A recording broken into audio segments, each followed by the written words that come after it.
So magandang araw ka Bole. Sa video nito pag-uusapan po natin ang ating pong prediction na mitatrade po ng San Miguel Beermen na susunod, TNT, Rain or Shine at NLEX kasi of course nasa isang bagong taon na po tayo.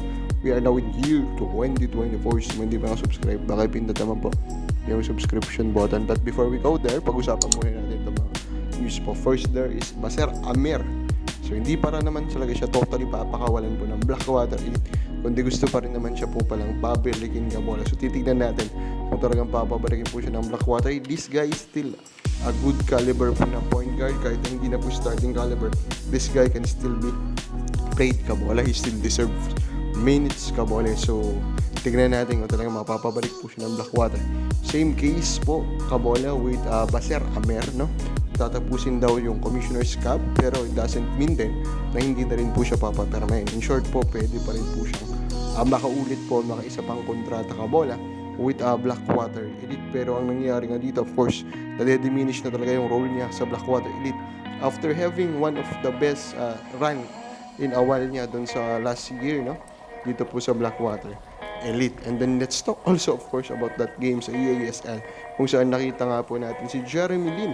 And dito mo makikita na yung EASL is actually a really good opportunity kabola for the PBA. Makikita natin dito na talagang kaya niya magdala ng tao. Remember, ang EASL po parang PBA din yan kabola, hindi po libre yung ticket niyan.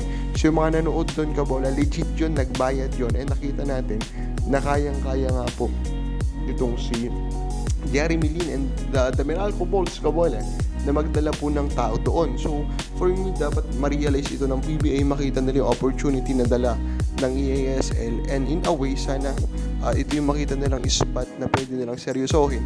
Kung hindi talaga kaya po yung home and away format po ng regional, ito na lang po yung ituloy nila. Then check out natin yung mga comments po ng mga fans sa Latang Ginebra fans ito. Ito kasi yung team power ranking natin kung saan number 1 yung Ginebra. Sabi ni Ronald Berbusidad, pa-shout out daw Ryan Christopher. Yung Ginebra, pang 5 lang. Shopalin, and may laughing emoji. Uy, halata ka masyado po, sabi naman ni Joan J. Abay. To be honest, hindi po talaga ako fan ko ng Ginebra kabola, pero yun na talaga assessment natin. Very objective assessment. Gavilan, Ginebra number 1 dahil Ginebra kayo, ang tayo mag-champion ng Ginebra. Tignan mo, Magnolia daw o San Miguel. Tignan natin, of course, that is your presumption. That is also my analysis. And now, ito na nga po, i-predict po natin yung una pong player nito trade ng San Miguel TNT, Rain or Shine at NLEX. For San Miguel Beermen, I will go with Chris Ross. I do not think na si Don Trollano po ang main po na gusto nilang makuha kabola, or siya na po yung last na big name na makuha nila in the next span or this span of 6 to 12 months. I still think that they are planning to get a much bigger name there, and I think Chris Ross po ang gagamitin nilang pangalan to get that guy. Then we have TNT. Ito naman sa TNT, I so expect them to make a big trade kabola, and I think Tongkap will be part of that. Si Tongkap po nagpakita talaga to ng glimpses of potential stardom. Unfortunately, hindi talaga siya makakuha ng consistent minutes po sa TNT. So mangyayari dyan sa palagay ko, gagamitin po siya as one of the pieces in a package to get someone. Rain or Shine naman kabola, I will go with Rain ng Batak. So itong si ng Batak kabola, so naging issue nga yung pagbaba po ng playing time niya recently kabola, kasi nga alam natin ito yung isang popular name po ng Rain or Shine, pero bumaba nga yung minuto niya at umangat naman yung minuto po ng ibang mga players po currently ng Rain or Shine.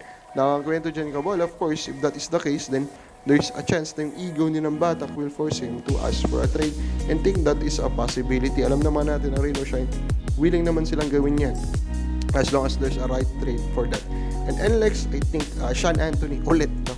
So napakadami ng team ang napaglaruan po ni Sean Anthony, pero I think he will go to another team knowing the age, kasi NLEX they need to be younger, knowing nga po na injury sa alas kabola, and they have a lot of good young pieces. So I think Anthony can be their first guy to be traded. Kabola, sabihin mo, sinong unang ito-trade po ng San Miguel, TNT, Rain or Shine at NLEX sa taon na to? Kami lang po sa baba.